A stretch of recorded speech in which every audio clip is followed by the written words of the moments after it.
Good afternoon, everybody. How are we? Good to see all of you.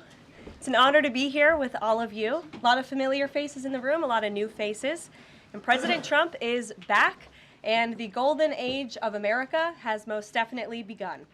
The Senate has already confirmed 5 of President Trump's exceptional cabinet nominees: Secretary of State Marco Rubio, Defense Secretary Pete Hegseth, CIA Director John Ratcliffe, Homeland Security Secretary Kristi Noem, and Treasury Secretary Scott Bessent. It is imperative that the Senate continues to confirm the remainder of the president's well-qualified nominees as quickly as possible. As you have seen during the past week, President Trump is hard at work fulfilling the promises that he made to the American people on the campaign trail. Since taking the oath of office, President Trump has taken more than 300 executive actions, secured nearly $1 trillion in U.S. investments, deported illegal alien rapists, gang members, and suspected terrorists from our homeland, and restored common sense to the federal government. I want to take a moment to go through some of these extraordinary actions. On day 1, President Trump declared a national emergency at our southern border to end the 4-year-long invasion of illegal aliens under the previous administration. Additionally, President Trump signed an executive order to end catch and release and finish construction of his effective border wall. By using every lever of his federal power, President Trump has sent a loud and clear message to the entire world. America will no longer tolerate illegal immigration, and this president expects that every nation on this planet will cooperate with the repatriation of their citizens. As proven by this weekend, when President Trump swiftly directed his team to issue harsh and effective sanctions and tariffs on the Colombian government, upon hearing they were denied a U.S. military aircraft full of their own citizens who were deported by this administration. Within hours, the Colombian government agreed to all of President Trump's demands, proving America is once again respected on the world stage. So, to foreign nationals who are thinking about trying to illegally enter the United States, think again. Under this president, you will be detained and you will be deported. Every day, Americans are safer because of the violent criminals that President Trump's administration is removing from our communities. On January 23rd, ICE New York arrested a Turkish national for entry without inspection who is a known or suspected terrorist. On January 23rd, ICE San Francisco arrested a citizen of Mexico unlawfully present in the United States who has been convicted of continuous sexual abuse of a child aged 14 years or younger. ICE St. Paul has arrested a citizen of Honduras who was convicted of 4th-degree criminal sexual conduct with a minor. ICE Buffalo arrested a citizen of Ecuador who has been convicted of rape. ICE Boston arrested a citizen of the Dominican Republic who has a criminal conviction for 2nd-degree murder. This criminal was convicted of murder for beating his pregnant wife to death in front of her 5-year-old son. And ICE St. Paul also arrested a citizen of Mexico who was convicted of possessing pornographic material of a minor on a work computer. These are the heinous individuals that this administration is removing from American communities every single day, and to the brave state and local law enforcement officers, CBP, and ICE agents who are helping in the facilitation of this deportation operation, President Trump has your back, and he is grateful for your hard work. On the economic front, President Trump took immediate action to lower costs for families who are suffering from 4 long years of the Biden administration's destructive and inflationary policies. President Trump ordered the heads of all executive departments and agencies to help deliver emergency price relief to the American people, untangle our economy from Biden's regulatory constraints, and end the reckless war on American energy. President Trump also signed sweeping executive orders to end the weaponization of government and restore common sense to the federal bureaucracy. He directed all federal agencies to terminate illegal diversity, equity, and inclusion programs to help return America to a merit-based society. President Trump also signed an executive order declaring It is now the policy of the federal government that there are only two sexes, male and female. Sanity has been restored. Before I take your questions, I would like to point out to all of you once again have access to the most transparent and accessible president in American history. There has never been a president who communicates with the American people and the American press corps as openly and authentically as the 45th and now 47th president of the United States. This past week, President Trump has held multiple news conferences, gaggled on Air Force One multiple times, and sat down for a two-part interview on Fox News, which aired last week. As Politico summed it up best, Trump is everywhere again. And that's because President Trump has a great story to tell about the legendary American revival that is well underway. And in keeping with this revolutionary media approach that President Trump deployed during the campaign, the Trump White House will speak to all media outlets and personalities, not just the legacy media who are seated in this room. Because according to recent polling from Gallup, Americans' trust in mass media has fallen to a record low. Millions of Americans, especially young people, have turned from traditional television outlets and newspapers to consume their news from podcasts, blogs, social media, and other independent outlets. It's essential to our team that we share President Trump's message everywhere and adapt this White House to the new media landscape in 2025. To do this, I am excited to announce the following changes will be made to this historic James S. Brady briefing room, where Mr. Brady's legacy will endure. This White House believes strongly in the First Amendment, so it's why our team will work diligently to restore the press passes of the 440 journalists whose passes were wrongly revoked by the previous administration.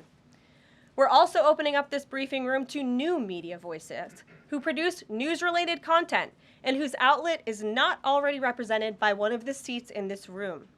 We welcome independent journalists, podcasters, social media influencers, and content creators to apply for credentials to cover this White House. And you can apply now on our new website, whitehouse.gov/new media. Starting today, this seat in the front of the room, which is usually occupied by the press secretary's staff, will be called the new media seat.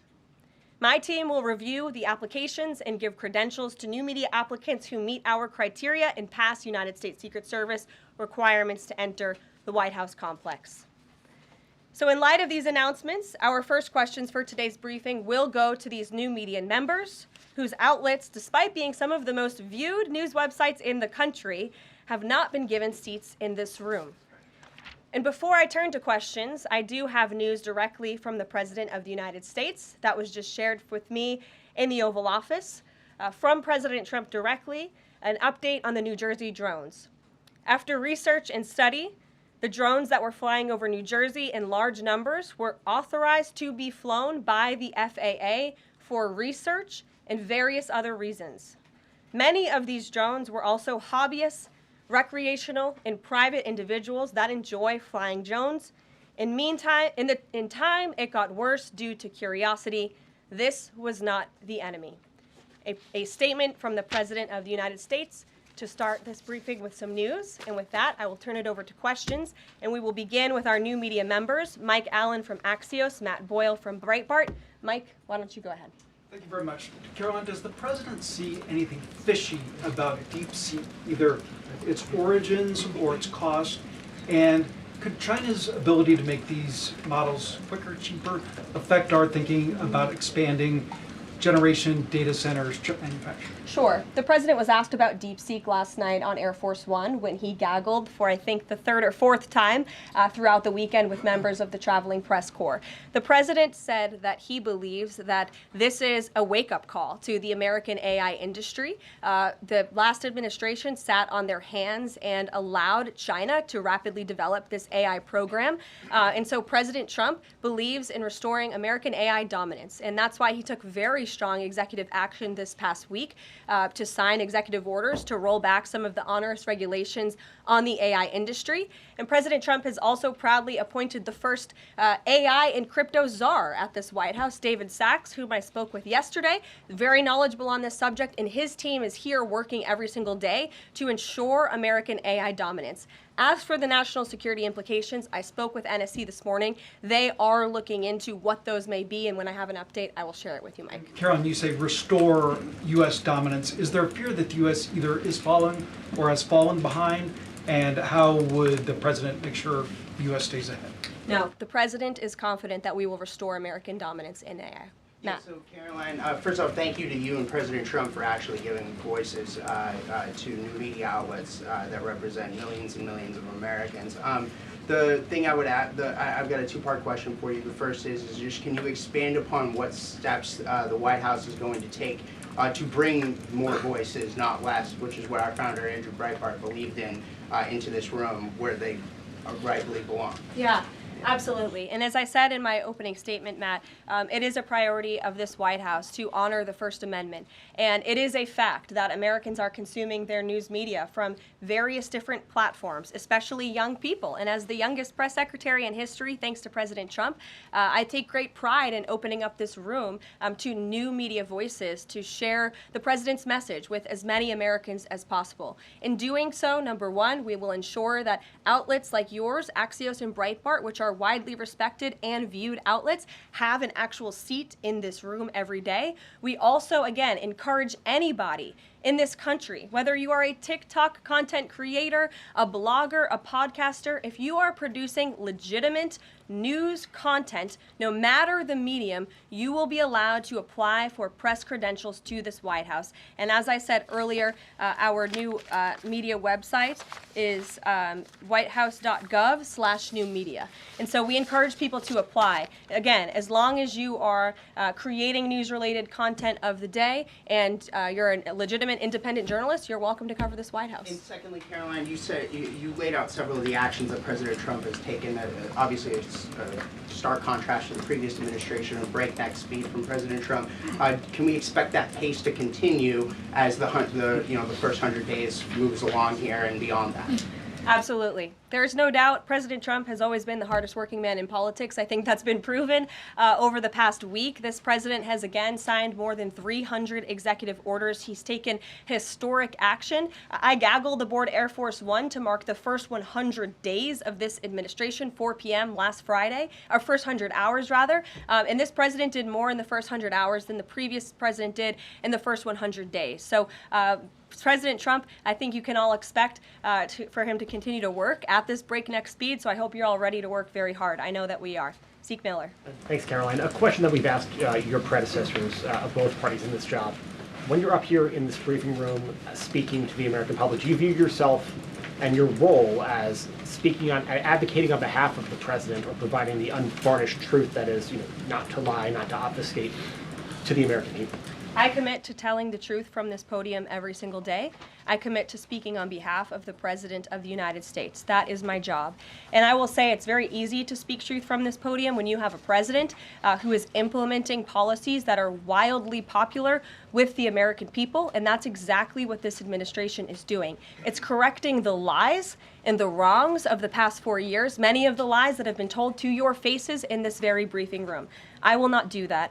But since you brought up truth, Zeke, I would like to point out, while I vowed to provide the truth from this podium, we ask that all of you in this room hold yourselves to that same standard. We know for a fact there have been lies that have been pushed by many legacy media outlets in this country about this president, about his family, and we will not accept that. We will call you out when we feel that your reporting is wrong or there is misinformation about this White House. So yes, I will hold myself to the truth, and I expect everyone in this room to do the same. And Caroline, just on a substantive question, yesterday the White House Office of Management and Budget directed across the board freeze, with some exceptions for individual assistance, we understand, to federal grants. It's caused a lot of confusion around the country among Head Start providers, among providers services to homeless veterans, Medicaid providers, states saying they're having trouble accessing the portal.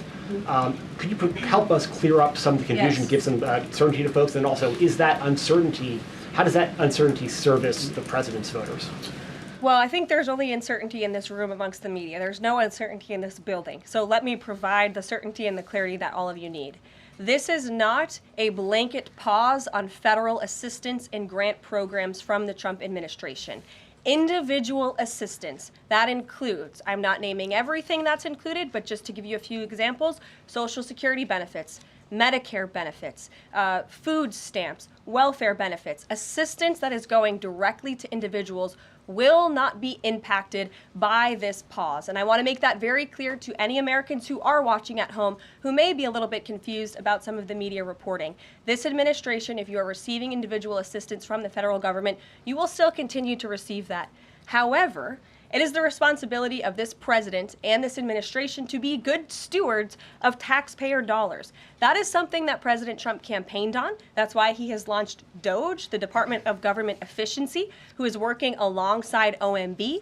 And that's why OMB sent out this memo last night, because the president signed an executive order directing OMB to do just this. And the reason for this is to ensure that every penny that is going out the door is not conflicting with the executive orders and actions that this president has taken. So what does this pause mean? It means no more funding for illegal DEI programs. It means no more funding for the Green New scam that has cost American taxpayers tens of billions of dollars. It means no more funding for transgenderism and wokeness across our federal bureaucracy and agencies. No more funding for Green New Deal social engineering policies. Again, people who are receiving individual assistance, you will continue to receive that. And President Trump is looking out for you by issuing this pause because he is being good steward of your taxpayer dollars.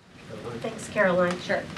How long is this pause going to last, and how is the Trump administration recommending that organizations that rely on federal funding make payroll, pay their rent in the meantime?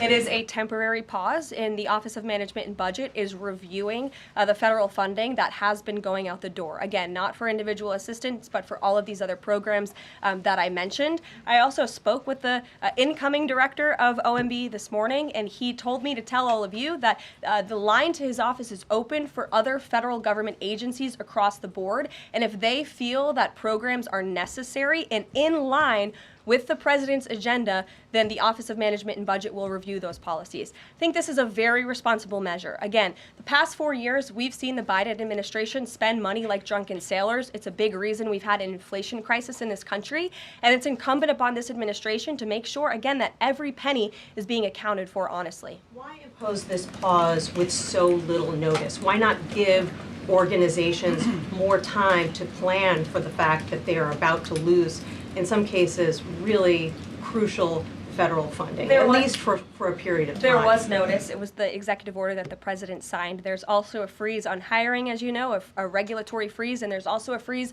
on foreign aid. And this is, again, incredibly important to ensure that this administration is taking into consideration how hard the American people are working. And their tax dollars actually matter to this administration. You know, just during this pause, DOGE and OMB have actually found that there was $37 million that was about to go out the door to the World Health Organization, which is an organization, as you all know, that President Trump, with the swipe of his pen in that executive order, is no longer wants the United States to be a part of. So that wouldn't be in line with the president's agenda. DOGE and OMB also found that there was about to be 50 million taxpayer dollars that went out the door to fund condoms in Gaza. That is a preposterous waste of taxpayer money. So that's what this pause is focused on, being good stewards of tax dollars. And so this doesn't affect Meals on Wheels or Head Start or disaster aid? Again, it does not affect individual assistance that's going to Americans. To follow up on Nancy, do you think there will be a list of who is affected and how much money is affected? How will these contractors and organizations know if they are actually having their funding frozen? And then secondly, if you're willing, can you just clarify, is the end goal of this to essentially challenge Congress or to prove that the president can withhold federal funding? In other words, is this an attempt to pick a fight to prove that he can do this? No, absolutely not. As it says right here in the memo, which I have, and I'd encourage all of you to read it, it says the American people elected President Trump to be the President of the United States and gave him a mandate to increase the impact of every federal dollar. This memo requires federal agencies to identify and review all federal financial assistance programs and supporting activities consistent with the president's policies and requirements. The American people gave President Trump an overwhelming mandate on November 5th, and he's just trying to ensure that the tax money going out the door in this very bankrupt city actually aligns with the will and the priorities of the American people. So will there be a line? Yes. Welcome. You look great. You're doing a great job. You talked about transparency, and some of us in this room know how just transparent President Trump has been the last 5 or 6 years. I think you'll do the same. My question is, do you think this latest incident with the president of Colombia is indicative of the global, powerful respect they have for President Trump moving forward, not only to engage in economic diplomacy with these countries, but also world peace? Absolutely. I'll echo the answer that the president gave on Air Force One last night when he was asked a very similar question by one of your colleagues in the media. This signifies peace through strength is back. And this president will not tolerate illegal immigration into America's interior. And he expects every nation on this planet, again, to cooperate with the repatriation of their citizens who illegally entered into our country and broke America's laws. Won't be tolerated. And as you saw, the Colombian government quickly folded and agreed to all of President Trump's demands. Flights are underway once again. Two questions on deportations, if I may. President Trump had said on the campaign trail that he would deport pro-Hamas students who are here on visas. And on his first day in office, he signed an executive order that said, quote, the U.S. must ensure that admitted aliens and aliens otherwise already present in the U.S. do not bear hostile attitudes towards its citizens, culture, government, institutions, or founding principles. So should we take this executive order as Trump saying he would be open to deporting those students who are here on visas but, hold pro-Hamas sympathies? The president is open to deporting individuals who have broken our nation's immigration laws. So if they are here illegally, then certainly he is open to deporting them. And that's what this administration is hard at work at doing. We receive data from DHS and from ICE every single day. From what we hear on the ground, ICE agents are feeling incredibly empowered right now because they actually have a leader in this building who is supporting them in doing their jobs that they were hired to do, which is to detain, arrest, and deport illegal criminals who have invaded our nation's borders over the past 4 years. That's what the president is committed to seeing. Peter. Just following up on the question on immigration first. President Trump, during the course of the campaign in 2024, said the following about illegal immigration. He said, they're going back home where they belong, and we start with the criminals. There are many, many criminals. NBC News has learned that ICE arrested 1,179 undocumented immigrants on Sunday, but nearly half of them, 566 of the migrants, appear to have no prior criminal record besides entering the country illegally. Is the president still focused exclusively, which is a civil crime, it's not criminal? It's a federal crime. So I'm asking though, he said he was going to focus on those violent offenders first. So is violent offenders no longer the predicate for these people to be deported? The president has said countless times on the campaign trail, I've been with him at the rallies, I know you've been there covering them too, Peter, that he is focused on launching the largest mass deportation operation in American history of illegal criminals. And if you are an individual, a foreign national, who illegally enters the United States of America, you are, by definition, a criminal. And so therefore, you are subject to deportation. I apologize for interrupting. So to be clear, it's not violent criminals do not receive precedence in terms of the deportations taking place. The president has also said two things can be true at the same time. We want to deport illegal criminals, illegal immigrants from this country, but the president has said that, of course, the illegal criminal drug dealers, the rapists, the murderers, the individuals who have committed heinous acts on the interior of our country and who have terrorized law-abiding American citizens, absolutely, those should be the priority of ICE, but that doesn't mean that the other illegal criminals who entered our nation's borders are off the table. Understood. Then let me ask you a separate question about the confusion that still exists across the country right now as it relates to the freeze or the pause as it's described. President Trump, of course, ran one of the key policy items was that he was going to lower prices, lower the cost of everything from groceries, as he often said.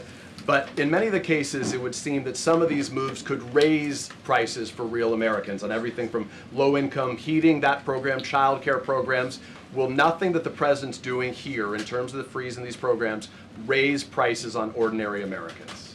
particular actions are you referring to that I'm would? referring to LHEAP right now. That's the low-income heating program, for example. We can talk about, there's no clarity, so I could refer to a lot of them. We don't know what they are specifically. Can you tell us that LHEAP is not one of those affected? So you're asking a hypothetical based on programs that you can't even identify. I just identified. What I can tell Well, you just to be is clear, that since you guys haven't identified, let's do it together, just for Americans at home.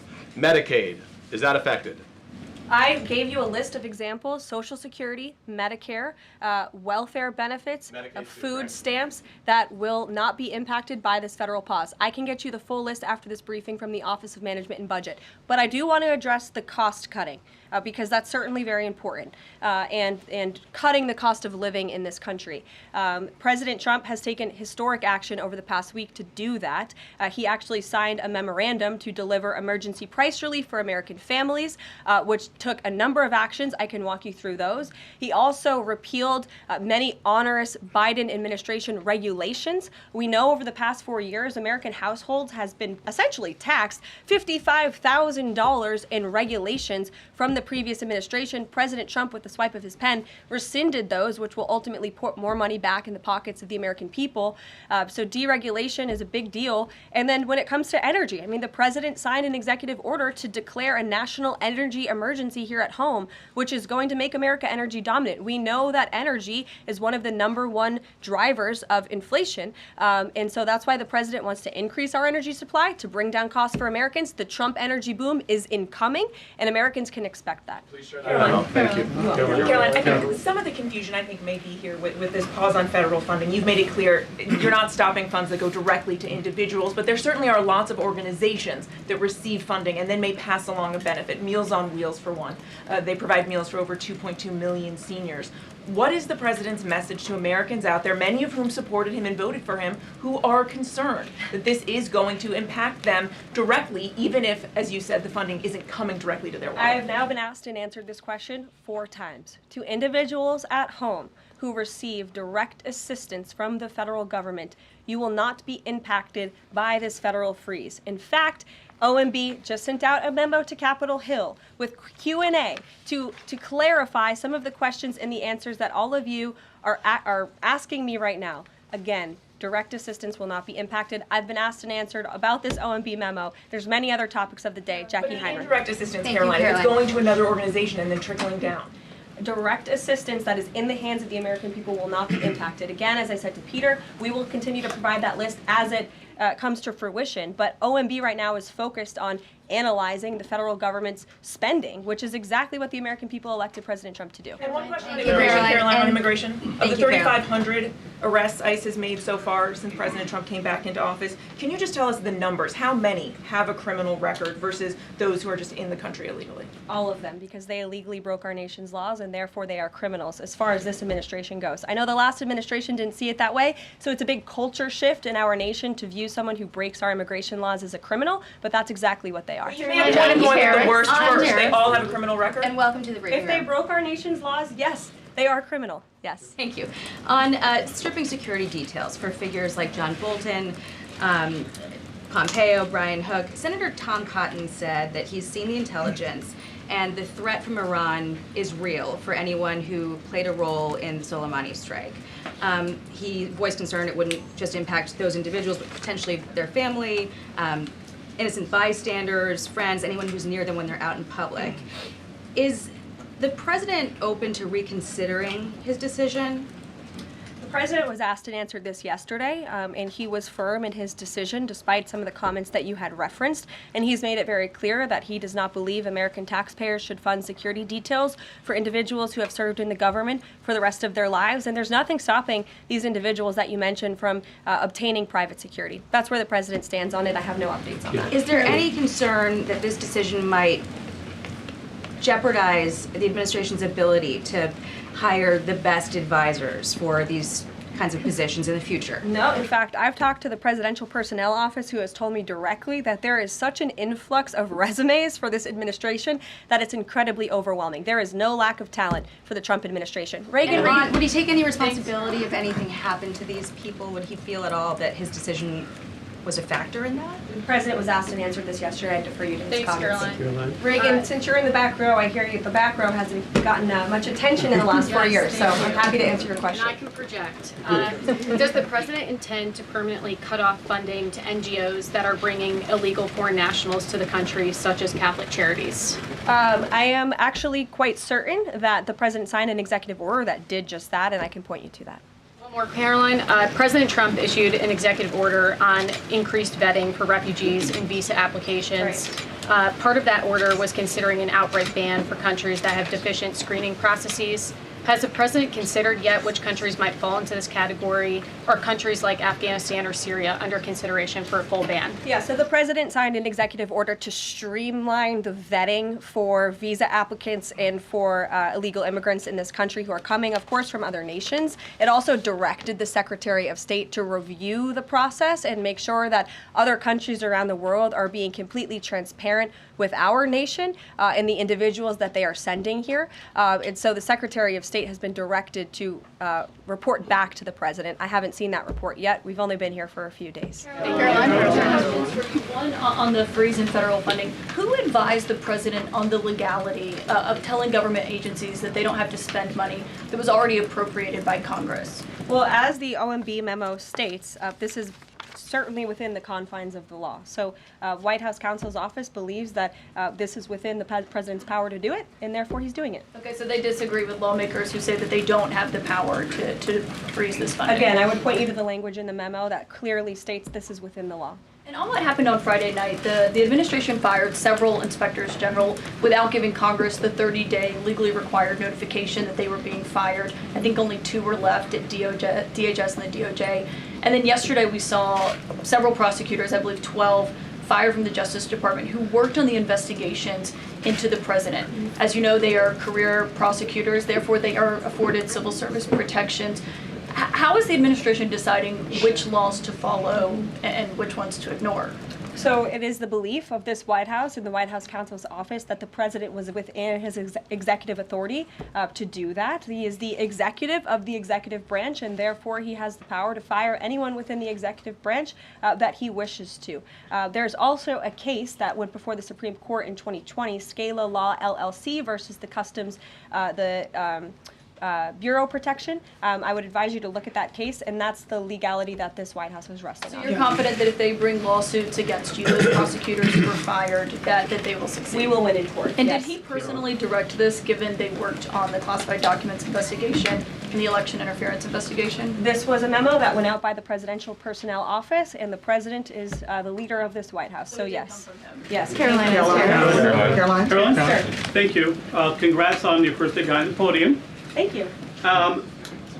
President Trump ended funding for UNRWA and also designated the Houthis a foreign terrorist organization. That's right. Both were decisions that the previous administration had reversed. So here's my question. Will there be an investigation into who gave the previous administration this terrible advice? Well, that's a very good point. I haven't heard discussions about such an investigation, but it wouldn't be a bad idea considering that the Houthis certainly are terrorists. They have launched attacks on U.S. naval ships across this world, and so I think it was a very wise move by this administration to redesignate them as a terrorist group, because they are, and I think it was a foolish decision by the previous administration to do so. As for an investigation, I'm not sure about that, but it's not a bad idea. Josh. Thank you for the question. I appreciate it. Can you give us an update on the president's plans for his tariff agenda? He spoke a lot about this yesterday, and there's a couple of dates coming up that he's spoken to. Number one, February 1st, he's alluded to both the potential for tariffs for Canada and Mexico, but also China to take effect on those days. What's he thinking about that? Yeah. Should those countries expect that on the Again, first? he was asked and answered this question this past weekend when he took a lot of questions from the press, and he said that the February 1st date for Canada and Mexico still holds. What about the China 10% tariff that he also had mused about last Tuesday going into effect on the same day? Yeah, the president has said that he is very much still considering that for February 1st. Yesterday he talked also about sectoral tariffs on, for instance, pharmaceuticals as well as semiconductor computer chips. He talked about steel, aluminum, and copper. What's the timeline on those? Is that a similar sort of coming days thing? or- Yeah, so when the president talked about that in his speech yesterday, that actually wasn't a new announcement. That was within a presidential memorandum that he signed in one of the first days here in the White House on his America First trade agenda. So there's more details on those tariffs in there. As far as a date, I don't have a specific date to read out to you, but the president is committed to implementing tariffs effectively, just like he did in his first term. Finally, he also was asked on the plane when he gaggled about the potential for a universal tariff. He was asked maybe about 2.5%. There was a report about that. He said he wanted much bigger than that. Should we understand that these tariffs would add up? You know, in other words, you might have country-specific tariffs like Canada, Mexico, China. You might have sectoral tariffs like on pharmaceuticals, as well as a potential universal tariff on top of that. Do these stack on one or the other, or would one sort of take precedence over another? All I can point you to is what the president has said on this front. The February 1st date for Canada and Mexico, also the China tariff that he has discussed. He rejected the 2.5% tariff. He said that was a little bit too low. He wants it to be higher. I'll leave it to him to make any decisions on that front. Phil Eichmann. What the Mexicans and Phil. Canadians have done so far, do you have any comment on whether that has met the bar, what he wants to see on fentanyl? Thank you. I won't get ahead of the president again on advocating to foreign nations on what they should or shouldn't do to get away from these tariffs. The president has made it very clear, again, that he expects every nation around this world to cooperate with the repatriation of their citizens. And the president has also put out specific statements in terms of Canada and Mexico when it comes to what he expects in terms of border security. We have seen a historic level of cooperation from Mexico, but again, as far as I'm still tracking, and that was last night talking to the president directly, February 1st is still on the books. Phil. Thank you, Caroline. Quick programming note and then a question on taxes. Programming note. Well, in terms of programming, Sounds should we fun. expect to see you here every day? How frequently will these press briefings be? It is a good question, April. So look, the president, as you know, is incredibly accessible. First day here, he wanted all of you in the Oval Office. You got a 60-minute press conference with the leader of the free world while he was simultaneously signing executive orders. I may add that's pretty impressive. I don't think the previous office holder would be able to pull such a thing off. So look, the president is the best spokesperson that this White House has, and I can assure you that you will be hearing from both him and me as much as possible. And then a question about tax cuts. The president has promised to extend the tax cuts from the previous term. I'm curious, does the president support corresponding spending cuts as some Republicans have called for in Congress? And will the new Treasury Secretary be leading those negotiations with the Hill as Mnuchin did during the first administration? The president is committed to both tax cuts and spending cuts, and he has a great team negotiating on his behalf, but there's no better negotiator than Donald Trump, and I'm sure he'll be involved in this reconciliation process as it moves forward. Caroline, in the announcement that you made last night on the Iron Dome, it said the president had directed that the United States will build this Iron Dome. Yeah. When you read into the executive order, it seemed short of that. It asked for a series of studies and reports back to him. Can you tell us whether the president has directed this? And if he is as concerned on this issue, why the suspensions that we saw listed by OMB included so many different nuclear programs, non-proliferation programs, programs to blend down nuclear weapons, and so forth? First of all, when it comes to the Iron Dome, the executive order directed the implementation of an Iron Dome. It also, as you said, kind of directed research and studies to see if or how the United States can go about doing this, particularly the Department of Defense. When it comes to the other question that you asked about those specific programs, again, I would say this is not a ban. This is a temporary pause and a freeze to ensure that all of the money going out from Washington, D.C. is aligned with the president's agenda. And as the Office of Management and Budget has updates on what will be kickstarted once again, I will provide those to you. Just to clarify for a sec what you were saying before on Medicaid. It wasn't clear to me whether you were saying that no Medicaid would be cut off. Obviously, a lot of this goes to states before it goes to individuals and so forth. So are you guaranteeing here that no individual now on Medicaid would see a cutoff because of the pause? I'll check back on that and get back to you. John. Thanks a lot, Caroline. As you know, in the first week that the president was in office, signed an executive order as it relates to birthright citizenship, trying to eliminate that. Now, 22 state attorney generals have said that this is unconstitutional. A federal judge has just agreed with their argument. What's the administration's argument for doing away with birthright citizenship? The folks that you mentioned have a right to have that legal opinion, but it is in disagreement with the legal opinion of this administration. This administration believes that birthright citizenship is unconstitutional, and that is why President Trump signed that executive order. Illegal immigrants who come to this country and have a child are not subject to the laws of this jurisdiction. That's the opinion of this administration. We have already appealed the lawsuit that was filed against this administration, and we are prepared to fight this all the way to the Supreme Court if we have to, because President Trump believes that this is a necessary step to secure our nation's borders and protect our homeland. On foreign policy, Caroline, on foreign policy, if I may, the president's commitment to the NATO Defense Alliance, is it as strong as the prior administration? Is it the same as when he served as president in his first term in office? As long as NATO pays their fair share, and President Trump has called on NATO allies to increase their defense spending to 5%. You actually saw the head of NATO at Davos last week on Bloomberg television saying that President Trump is right, and if Europe wants to keep itself safe, they should increase their defense spending. I would just add that there was no greater ally to our European allies than President Trump in his first term.